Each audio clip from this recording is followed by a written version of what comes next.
I'm reading again today, Broken Plea, part 2 of chapter 5.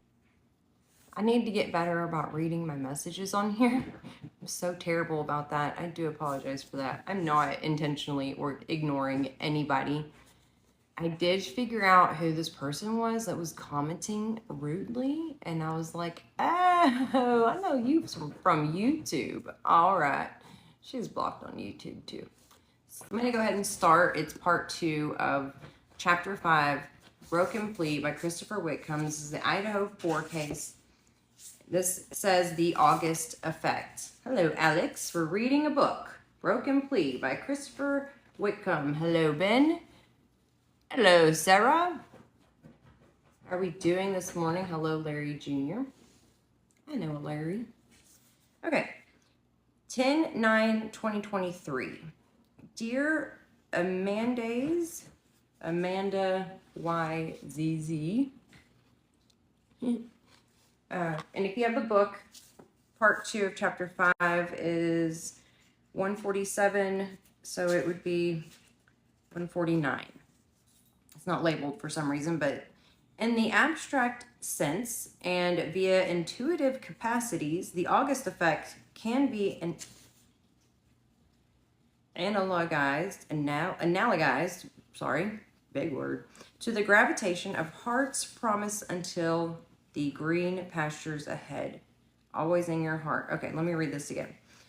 10/9/2023. It says, Dear Amanda's, in the abstract sense and via intuitive capacities, the August effect can be analogized to the gravitation of heart's promise unto the green pastures ahead.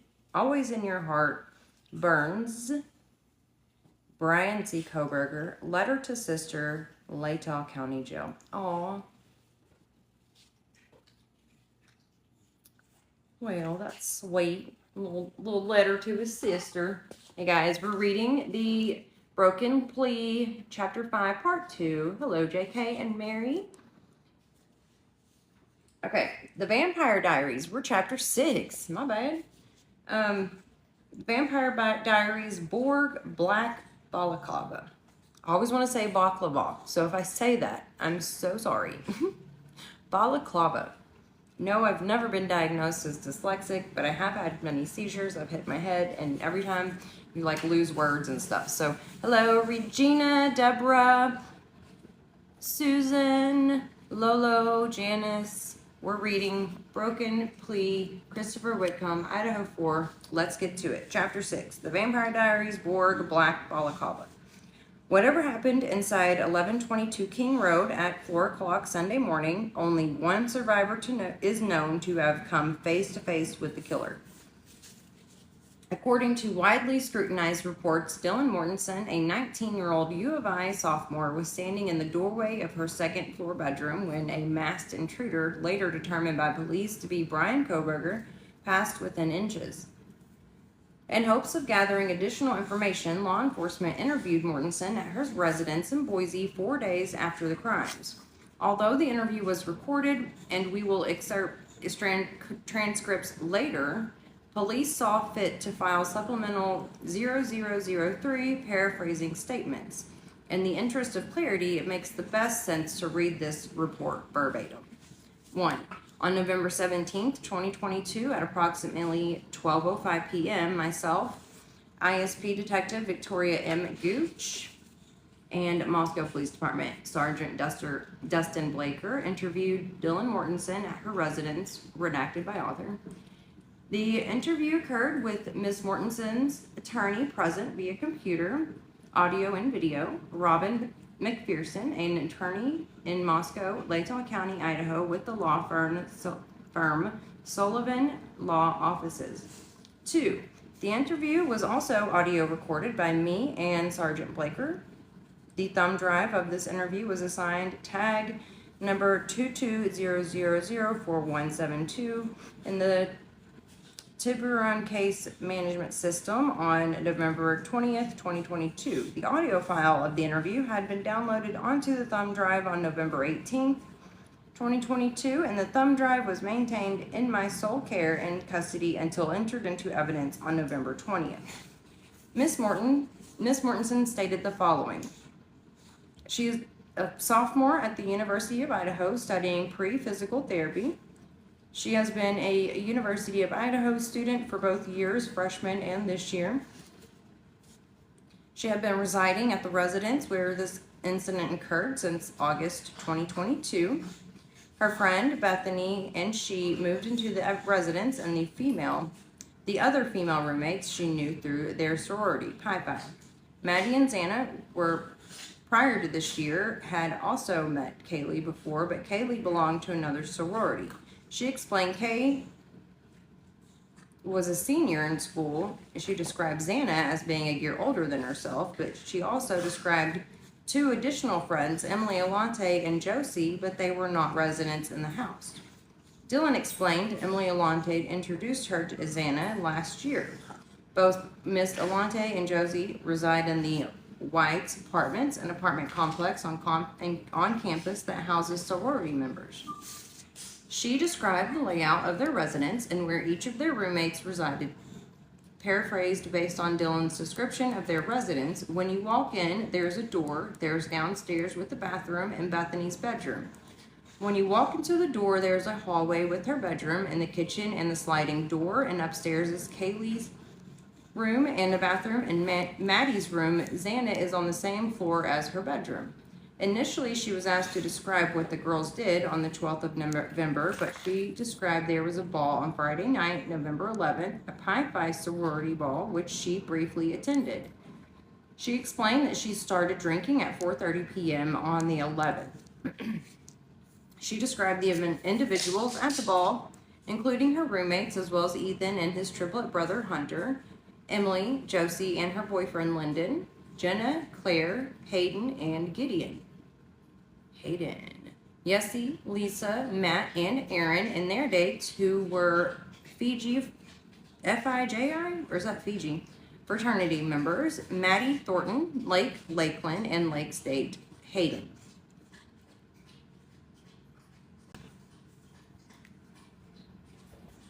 I did not know that Lake State was Hayden. If I did, I forgot. Kaylee Goncalves was Dylan's date for the ball. Dylan described how she got home on Friday night by using an Uber from the Pi Phi ball to their residence. She explained she and her roommates normally have Eric as their Uber driver, but not on the same night of the 11th. She does not remember the name of the Uber driver on Friday night. This was around 8:30 p.m. She explained she and the roommates trust Eric.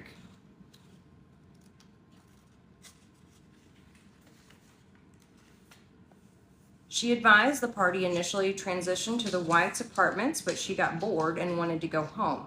It was she, Maddie, and Xana, and Ethan regarding the roommates who attended the ball.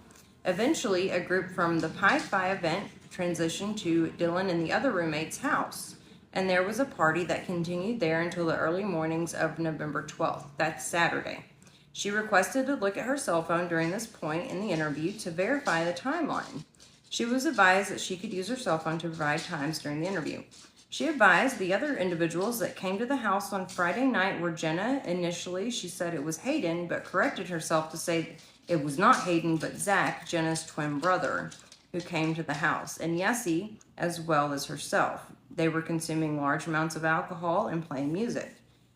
She went to bed a little later, little after 12:10 a.m., and then added that she went to bed sometime between 12:10 and 12:30 a.m. that morning, November 12th. Eventually, she advised Maddie Mogan came home and eventually Kaylee, but she was not certain about where Kaylee was when she went to bed. She then explained on Saturday morning, November 12th, at approximately 12:15 p.m. Wouldn't that be... That's not Saturday morning. She then corrected the time to 11:44 a.m. The roommates went together to get coffee and the store to get more alcohol. They still had champagne from the previous weekend, which she explained was U of I's Parents' Weekend. She explained the plans for that Saturday night included a Sigma Chi fraternity party on campus. Dylan explained Kaylee was not going to this function because she was a senior, and typically seniors do not attend the fraternity functions on campus because they are old enough to go to local clubs. Dylan explained she was going to the Sigma Chi party, and Dylan further explained at one point that Maddie was at this function but left the function to go to the club with Kaylee. They were all at the house together at 5 p.m. on Saturday, November 12th. Dylan stated that Kaylee decided to go and take a nap, and she, Dylan, Maddie, Xana, Bethany, and she were on the couch watching a movie. Dylan explained they were all together Saturday afternoon at the house, and they all decided to take naps, and each of the girls set their alarms for 8 p.m. Dylan believes Ethan may have come over to the house at this time, but she was not certain of if this was the time Ethan came over, or if he showed up at a different time. Dylan explained that she had an assignment due in her Psychology 215 course, so she posted the assignment at approximately 10:12 p.m. She believes she then left the house at approximately 10:30 Saturday night. When Dylan left the house, Kaylee was still there with one of her friends. However, Dylan does not know the friend's name. She described the friend was female and nice. After leaving the house, she saw Maddie between their residence and the White's apartments, and Maddie was holding a box of White Claw where she was walking toward their house. She advised she talked to Maddie, and then Dylan continued to the Sigma Chi function. She believed Maddie was going back to their residence to get ready to go to the club with Kaylee. Sergeant Blaker asked Dylan to give more details about the route she took when she encountered Maddie, and she provided those details in this interview. She explained when she got to the Sigma Chi function, she wanted to meet up with Xana and Bethany, and she called Xana on her cell phone to find out which apartment they were in, and she was told they were in apartment number 4. Others who were at apartment number 4 at this time were Ethan and his triplet brother Hunter, Xana, Yessie, Gideon, Claire's friend. Dylan explained she and Gideon were going in and out of the front of the fraternity lodge together for part of the night. Dylan explained there were not a lot of people at this function. She further explained, I just imagine like fraternity parties that you see in movies. It's probably crazy. She further explained after that she met up with Gideon and the two of them then went to Peter's apartment. She was with Ethan Chapin and Xana during part of the night, and Dylan explained Ethan had been trying to get in contact with his sister, one of the triplets, Maisie, because she had been upset about something and he was worried about her, but Dylan did not know what the issue was. She remembered Maisie told her brother she had not been answering her cell phone because she had been sleeping. She described Ethan as being very protective of his sister as well as protective of all the roommates. The group of them went to visit Allie, who she said previously met through Xana and Kinsey, who was also there, including she, Yessie, and Gideon. Jenna, Claire, and Lake were also there, as well as Ava and Zach, Jenna's twin brother. When asked how much alcohol she had consumed, she explained she had been playing Rage Cage, which she described as a drinking game. And when she awakened from her nap, she consumed 3 White Claws. I couldn't imagine drinking all this alcohol, but I guess I did at one point at her age. With an alcohol content of 5%. I'm in Texas where it's not 5%. It is high. She denied there were any drug use and stated Xana and Ethan used Adderall. She advised neither Maddie nor Kaylee did drugs. She explained she nor Bethany never touched that stuff. 31 redacted, 32 redacted. She advised it was only 33. She advised that it was only she and Lake that went back to the residence using the Sobro. She did not believe anyone else was home. When the two of them got home, which she believed was sometime between 1:15 and 1:30 a.m. on November 13th, she was intoxicated, and because of that, she does not remember what time it actually was, but she believed it was between the 2 times mentioned. She further advised she made popcorn in the kitchen and she and Lakeland watched Vampire Diaries together. Approximately 20 minutes later, Bethany Funk returned home and the 3 of them laid down and continued to watch Vampire Diaries. She believes Lake may have walked home, and then she advised she does not know what time Bethany and Lakeland went to bed. She had already gone to bed and does not know when Lake may have left or when Bethany went to bed. Approximately 2 or 2:30 a.m., she awakened because Maddie and Kaylee arrived home with grub truck food, and they had mac and cheese, which Dylan explained they normally got. All four of them were together, which included Dylan, Bethany, Maddie, and Kaylee. Dylan advised that they were taking selfie videos. Where are those videos? I would love to see them. All the girls talked about getting grub truck food. That right there drives me nuts. What do you mean? They just came home with grub, you know what I'm saying. So they arrived home with grub truck food, and then they talked about getting more grub truck food. She did not believe Xana and Ethan were home because their bedroom door was open and she did not see them. And she discussed whether she may have been mistaken about this fact, and then she said she was certain she saw their door was open and they were not home. She then went to bed, which she advised was after texting Eric, the Uber driver. Interesting. Dylan looked at her phone to determine what time she had texted Eric, the Uber driver, and said her phone said 3:10 a.m., but after further discussion, Dylan admitted she was somewhat confused about whether she was using Moscow time or Boise time. I'm confused on how she's confused. Wouldn't your phone automatically change to whatever time it is in whatever time zone you're in?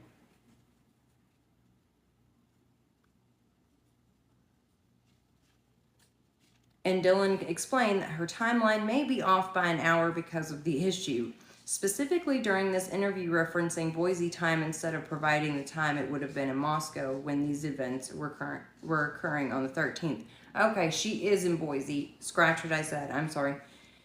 She explains that she uses Snapchat as well as her cell phone to communicate with her friends. She advised if there is a lack of texted communication on her cell phone, it was because she had transitioned to using Snapchat app for her communication method. She advised her login information with Snapchat is redacted and her password is either redacted. She denied knowing her roommates' passwords to their cell phones. While they were together, they talked about ordering grub truck, and then she texted Eric, the Uber driver, at approximately 3:10, and she explained she texted Eric, "Are you driving by chance?" At approximately 3:13, Eric texted her back, and she then went to bed. She does not believe Eric ever came to their house because she never responded to his text about the fact that he was still driving.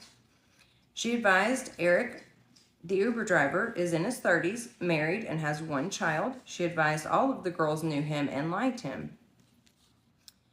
Dylan advised she is not certain if she stayed awake to watch more Vampire Diaries episodes or if she went to sleep. She was not certain if she locked her bedroom door, and she was not certain if she locked the sliding door because she was the only one who usually did. But she also volunteered in her statement that she believed that Moscow was a safe place, so the sliding door was not always locked. She knows that's not true. There were wild things being left at fraternity houses. She does not remember if anyone locked the sliding door before she went to bed. She was the first to go to bed ahead of the other roommates. Convenient. She explained that she previously had a lot of dreams where she had been kidnapped in her dreams, and she would further explain these types of dreams started in high school. And she knew they were dreams, and she would let those things happen in her dreams because she realized they were dreams. What? She advised she does not suffer from anxiety and denied prior life trauma other than divorced parents.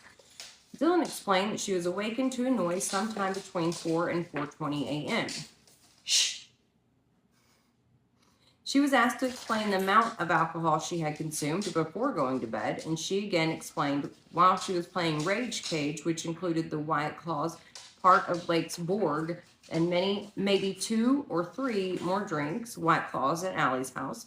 She denied drinking after she left Allie's house, and she advised that she had been consuming the alcohol until approximately 1:15 to 1:30 a.m. on Sunday morning. She denied drinking any more alcohol after she and Lake got back to her residence. At 4:22 a.m., she confirmed this information by looking at the texted communication on a cell phone. She texted Kaylee by asking her what's going on. She advised her phone said 5:22 a.m., which she advised would have been 4:22 a.m. Moscow.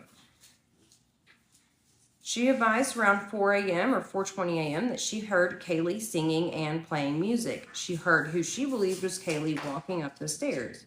And Dylan advised she heard Kaylee say, "Someone's here," and she sounded frantic. Dylan described Kaylee's tone as somewhere between talking and yelling it. She believed it was Kaylee who was walking up the stairs with Murphy. She said she heard who she believed to be Kaylee running down the stairs. She advised Murphy was barking at this time. 52 is redacted. 53. She does not believe Murphy is normally a barker. 54. She further advised she believes it was Kaylee who was running down the stairs after she heard her say, "Someone is here." She further explained she did not know if she actually heard this or whether she was drunk and did not actually hear any of this. She heard the footsteps of who she believed to be Kaylee. Oh my God, how many times do they have to repeat themselves? She explained all the girls wear Doc Martens, and that is when she believed she was hearing Kaylee coming down the stairs wearing her Doc Martens because of the sound of the footsteps coming down the stairs. Maddie was wearing Doc Martens at night. So they switched shoes. You can see Kaylee's shoes were tennis shoes. Maddie was wearing Doc Martens in the grub truck video. If they had seen that footage by this time, why didn't they say that to her?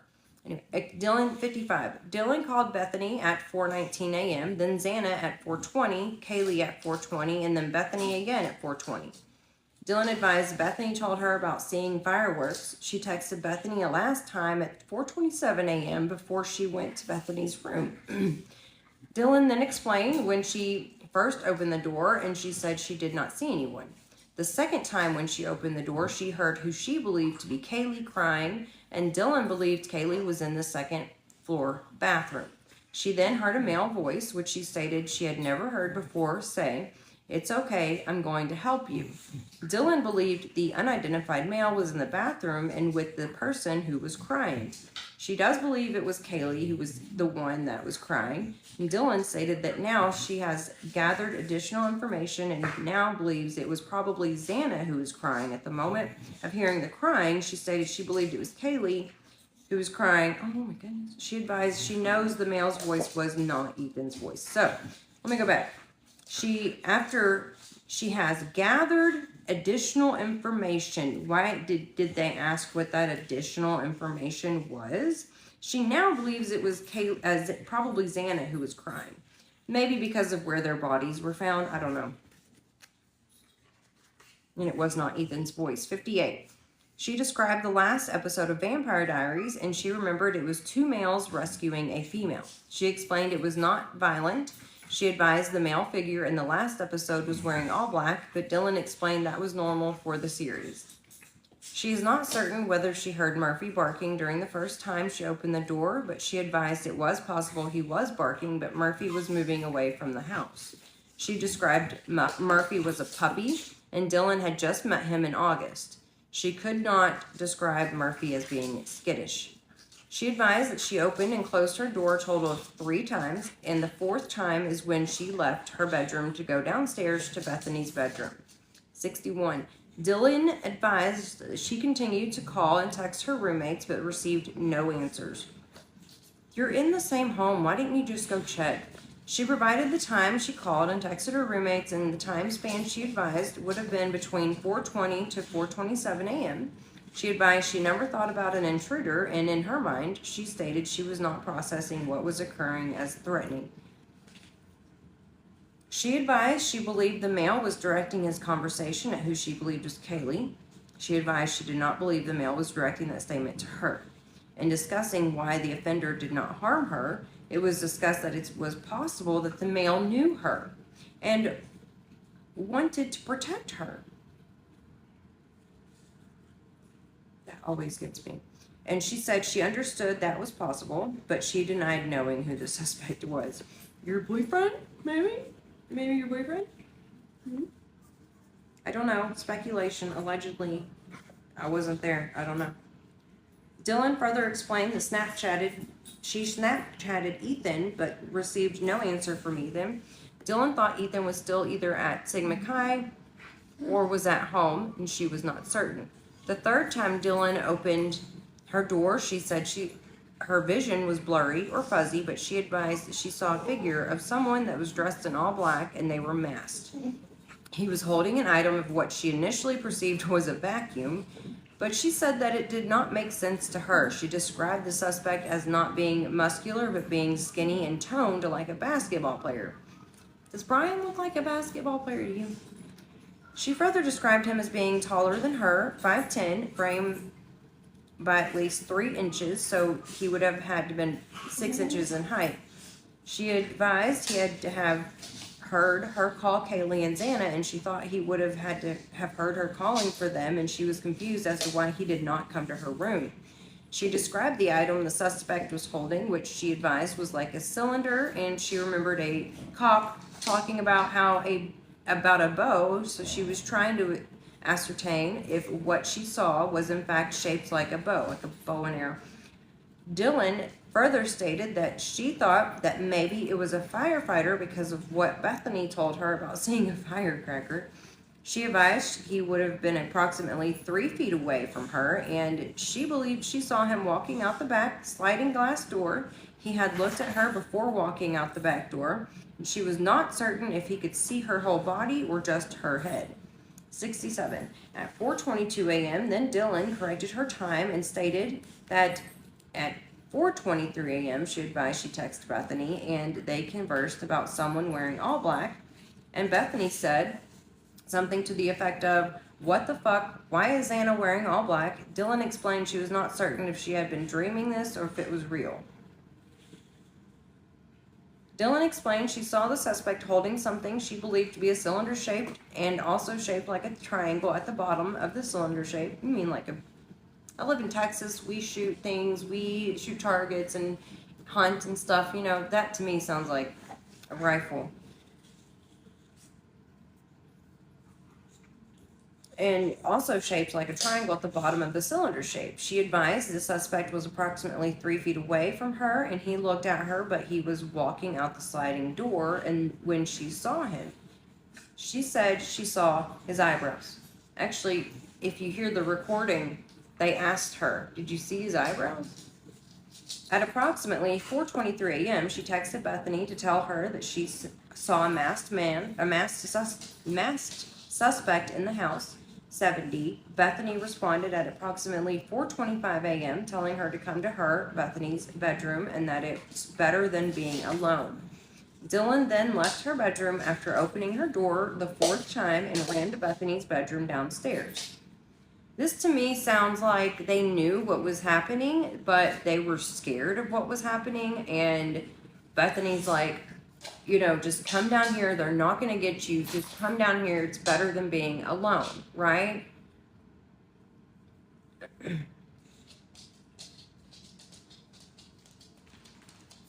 (71) Dylan advised when she left her bedroom, she looked down the hallway to Xana's bedroom and could see Xana lying on her back in her underwear.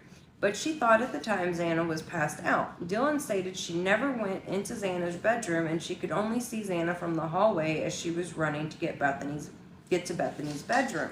She advised that she was too scared to go into Xana's room, and she knew Bethany was awake and she knew to go there because she was scared. She saw Xana was wearing her underwear, and she explained Xana was comfortable enough with the roommates that she would wear her underwear around them, so this was not unusual. 72. When she was asked about the lighting conditions inside the residence, she advised that possibly Xana's light was on or the party lights were on, and that is how she was able to see Xana. No blood, though, because otherwise she would not have been able to see her lying on the floor without any lights being on. She was not certain if the bathroom lights were on, but she was not certain what lights were on, if any. She advised Xana did not say anything. Dylan stated that she did not think anything was wrong. She later offered that she may have been able to see Xana lying on the floor because they also had a Sensi light, and it could have been how she was able to see Xana. She explained that she was trying to determine what was real from everything that she had been talking about with Sergeant Blaker and myself. She advised she knew the time with Bethany, Kaylee, and Maddie were real because she has the video of them together. She was not certain how Lakeland got home that day. She further explained that she's been trying to piece together things because some things do not make sense to her. She stated that she is being truthful, but some of what she has been discussing, she is not certain is factual. She is not she has been working through it to try to remember what happened. Dylan was asked if the first female who was crying was saying something and she advised no, the female was only crying and the male was the only one talking. She described the item the suspect was holding was cylinder-shaped and was also triangular-shaped. She could not remember if the lights were on or off when she encountered the male suspect. She advised she does not know if this was even something she saw or if it was something she dreamed. 78. She advised the last time she saw Xana was at Allie's house at approximately 11:04 p.m. Dylan confirmed this was by checking her cell phone. Xana had been holding a White Claw, and she was with Kennedy at Allie's at 12:49 a.m. She further advised Xana and Ethan did not stay at Ethan's house with any frequency. Because of Ethan's grades, he could not reside at the fraternity. He had his own apartment, but she does not know where his apartment is because she had never been there. And that's plausible. She'd only met him in August, right? She knows Kaylee and Maddie were home when she went to bed, and Bethany, and from what she saw, Xana lying on the floor, but she was not certain about whether Ethan was home. She advised she left Kennedy and Allie's house at approximately 12:49 a.m. to return home, and Dylan stated that she is certain at 3:11 a.m., which through discussion might have been 2:11 a.m. Moscow time. Bethany, Kaylee, Maddie, and she were all in the house. She was not certain about Xana and Ethan because she does not know when they came home. She denied perceiving a threat even after encountering a male in the hallway. She said there were people coming in and out of the house all the time. But you were scared. It's so crazy to me. She denied remembering what his face looked like, and she said all she could see was his head and mouth. Denied remembering what his face looked like and said she could see that his head and mouth were covered, but she could see his eyebrows, and further advised that she was not certain she could see his nose. When asked if she knew what a balaclava was, and she said no, so I asked Sergeant Blaker to show Dylan a picture of a balaclava from his cell phone, and upon looking at the picture of a balaclava, she said that could have been it. She does not remember seeing his mouth or nose, but she could remember his eyebrows. 84. When asked if any of her roommates told her about prior incidents involving anything that occurred with them, and she advised Kaylee had told them, Dylan and the other roommates, about an incident a month prior when she was outside with Murphy about a subject who had been watching her. This subject was in the apartments above the girl's residence.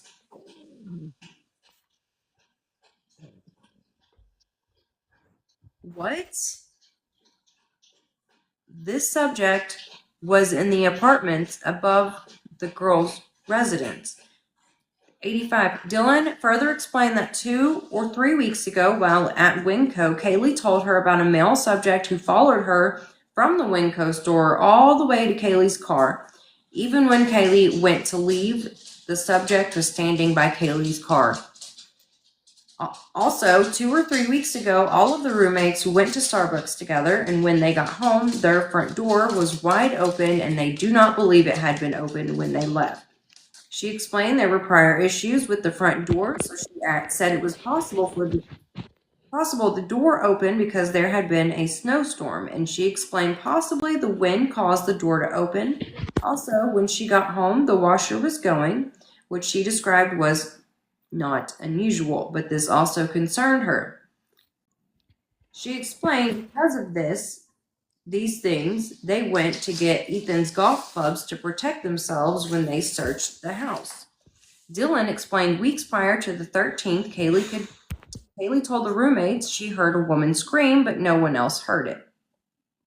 Dylan was asked if she was telling either Sergeant Blaker or I anything to prevent us from solving this, and she advised no, that she understood my question, and she advised that she knew she did not sleep through the whole incident because she had texted communications and other things that she knows would have required her to be awake. She advised she knows what she heard, especially about hearing who she believed was Kaylee crying and the male voice telling her he was there for her. She stated again she does not know much of what she had been telling us was not factual because she is still processing the events. When asked why she believed she was spared after the male suspect saw her, she said she does not know why, and she does not believe anyone ever tried to open her door during the time he was in the house, and he could easily have done so, and why he would have passed by her room multiple times. She volunteered that to come through the sliding glass door, the person would have had to have scaled a tall wall. She advised the suspect would have known her room would have been occupied because he appeared to have known the layout of the house. She also said it could have been someone who was in the house last year when other girls were living there in the house. She advised there was no one she knows who would have wanted to hurt the girls, and the girls were loved by everyone. Maybe not you, Dylan, huh? I'm sorry. I don't. It wasn't. She said she had never heard even rumors which were negative about any of the victims. When asked about Kaylee's ex-boyfriend, Jack, that's not true because I've actually heard rumors about him, and I don't even live there. Dylan advised the breakup was mutual and they have their dog, Murphy, in common, and Jack comes to their residence and plays with Murphy, and he and Kaylee continue to be friends. Okay, back to what I said, because Kaylee and Xana and Maddie all left their sororities. When asked if they co-parented Murphy, she said yes. Kaylee told her the relationship with Jack had run its course. Dylan thought Jack had handled the breakup well. What? He was asked by professors if he was okay. Okay, because every time he came to their house, there did not seem to be an issue. 92 is redacted. 93. Dylan advised that recently Kaylee started talking to Mason Barstow, but Jack seemed okay with that. Dylan offered her DNA. Sergeant Blaker secured a swab from Dylan at the conclusion of the interview. She advised there might be difficult to locate the offender's DNA because they had conducted a deep clean of their residence leading up to Parents' Weekend, which was the weekend before, honey. When the deep clean of the residence occurred, it would have been the weekend before the crimes. She was advised there was evidence left in the residence, and she sighed and said she was glad to hear that there was evidence found at the scene. 96 is redacted. 97. When asked if she would be able to provide a description to a police composite artist, she said she would not be able to describe enough of the suspect to be helpful. She further advised the only thing she remembered about his face was that his eyebrows were bushy. She was led on to say that. Man, I hope he says that in here. She advised she was not confused about why the offender would have taken that patio door out of the residence because of the drop-off from the patio. She advised she remembered the cars do come by their residence a lot, and she said there was a black truck driving past Bethany's window, and she further said she was not absolutely certain it was a black truck. So there was, it might have been, it was a black truck. Well, then I don't know. It might not have been a black truck. But there was a vehicle that went by their residence, and she could see the tail lights, but she did not remember if the headlights were on. But what drew her attention to it was the red lights on the back of the truck. And when asked if she meant the brake lights, she said yes. Oh my God, is this girl not bright? Her boyfriend drives a black truck, a big old black truck. When asked what occurred after she went to Bethany's bedroom, she said they eventually fell asleep, and when she awakened, she was lying, period, next to Bethany in Bethany's bed. She advised a friend of theirs, Sophia, and Sophia's mother are planning a memorial event, and that has helped her emotionally. She advised Bethany is crying a lot over this, but she has not been crying. Interesting. 102 is redacted. 103, when she awakened that morning, Bethany was next to her in bed. They were both too scared to leave Bethany's room to even go to the bathroom. She advised at approximately 11:23 a.m. Dylan then corrected the time to 10:23 a.m. Moscow time. Dylan said she texted Maddie again, asking if she was up. At 11:29 a.m. Moscow time, Dylan texted Kaylee, "Are you up?" She could tell her Snapchats were not being read when she was texting them through Snapchat. Dylan advised she called Emily Alante, one of her closest friends, about what happened that night with the masked man. Dylan then explained when she reached out to Emily in the text message, which Emily told her was at 10:50 a.m., but she thinks Emily was mistaken. Emily told her she would send her boyfriend Hunter to their house because of their concerns about what had occurred during that night. Okay, so Emily told Dylan that the text messages were at 10:50 a.m., but Dylan thinks Emily was mistaken, probably because of that's an hour before they called 911. When Hunter got to the house, which she described was before noon, she is not certain if he came in through the unlocked door or had used the code to come in the front door to get into the residence. And when he got into the house, he asked about the location of a knife. Well, how wouldn't you know, honey? You were there. Did you let him in? You asked him to come over. Did she not let him in? Doesn't that sound weird? He asked about the location of a knife, and she directed him to the knife. She advised she initially went upstairs from Bethany's bedroom with Hunter, and she advised when she saw Xana, she realized Xana had not moved since she saw her earlier. She was still thinking Xana was passed out for being drunk. Hunter then sent Dylan downstairs. She advised Emily and Josie came over after Hunter came into the house because she had asked them to come to the house. She advised Hunter then came downstairs, and she could tell by his facial expression he had seen something, and he told them to call 911. Bethany was the one to call 911, and Dylan at one point said she was on the phone with police dispatch, and the dispatcher was asking her about a defibrillator.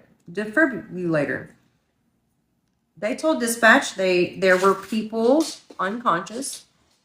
Dylan denied seeing Xana or any of the other victims' bodies. She advised they stayed in the house when the police arrived, and that the police, were pulling the tape up when they realized there had been a crime. And when they saw the ambulance arrive and leave, Hunter told them they would not leave unless there was no reason to stay. She then advised the vandal alert came out, and that is when they realized their friends were actually gone. So you didn't realize it when the cops were at your house? I'm so sorry. This is Dylan. She advised they all realized there had actually been a murder committed in their residence. She said Kaylee had a balcony, and she remembered looking at the pictures in the news, and Kaylee's curtains were all messed up. She thought the distance of the balcony to the ground may have been too much and brought too much attention if that's how the suspect made entry into the house through Kaylee's bedroom. I think that they went up that ladder to Xana's room and in Xana's window. When asked if she checked the house for anyone else when she initially came home for the night with Lakeland, and she was asked if she had to unlock the front door, and she advised she believed she had to unlock it to get into the residence. She advised when she first got home, she remembered the sliding door was closed, but she did not know if it was locked. She advised when she got home, she went to Kaylee's bedroom to let Murphy out of Kaylee's bedroom, and Kaylee's lights were on, and no one else was in Kaylee's bedroom. Murphy came back into the house after going outside. 113. Sergeant Blakert asked Dylan about the login and username for the router of the Wi-Fi at the residence, and Dylan advised Kaylee was responsible for that bill. She further explained nor she nor Bethany were responsible for the Wi-Fi bill because they had just moved into the residence in August. 114. Robert McPherson had some follow-up questions for Dylan outside of the interview, and as a result, the audio recording was turned off at 2:11 p.m. the same date. Dylan Mortensen was interviewed 4 times between Bethany Funk's 911 call and Brian Koberger's change of plea hearing on July 2nd. This substantial body of first-person information does not include the grand jury testimony she provided in May of 2023. But all but the 2 initial accounts were recorded in the presence of her lawyer, but only her statements to the grand jury were made under oath. In more than 4 hours of seemingly disparate accounts, I hope I'm saying that word right, Dylan Mortensen never verified or even corroborated details of what she claimed to have witnessed that fateful Sunday morning. Police never asked her about what seemed to be glaring inconsistencies, never saw a deeper understanding of still undisclosed evidence, including a blood-covered jacket, a bracelet found on the floor of the spare bedroom downstairs, in the spare bedroom downstairs, and shoes matching a tread pattern found in blood near her room. And shoes to this day, police have not once indicated in files, internal and communications, peripheral interviews, or court filings that they doubted any part of her story. They have never considered her a person of interest. She has never been implicated in or charged with the crimes. Only 2 people will know what happened inside 1122 King Road between 4 o'clock that Sunday morning when the murders occurred and Funks called a 911. It is important, it seems to me, that these stories add up. I'm about to end my live, honey. I got to go. My voice needs a break. I'm going to go drink some tea. But I'm really ready to get through this, guys, so we can talk about it. Because what? Dylan, you're such a liar. Such a liar. Like, I don't know. Like, this stuff could be true, but it, like, could not be true. I don't remember. I was drunk. Or was I drunk? I don't remember.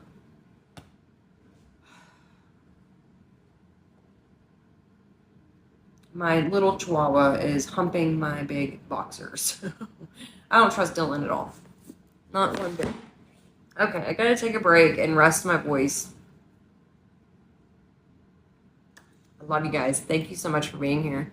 And I'll thank you guys for the gifts or whatever those little things are. What is that? A heart? Oh, a heart, you too. Thank y'all for being here. I'll be back ASAP. I love reading, and I can't wait to move on to the next book because it's going to be good.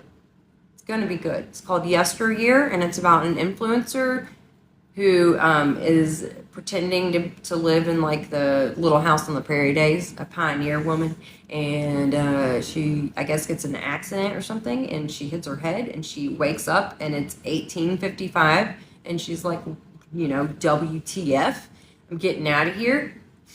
So I'm really excited to read that one, but we're going to finish this one for sure. I know a lot of people wanted to read it. They didn't have access, so I'm doing my best. Let me go rest, and I'll catch you later. All right? I'll see you guys. Thank you so much for being here. I so appreciate it, but I got to go. I love y'all.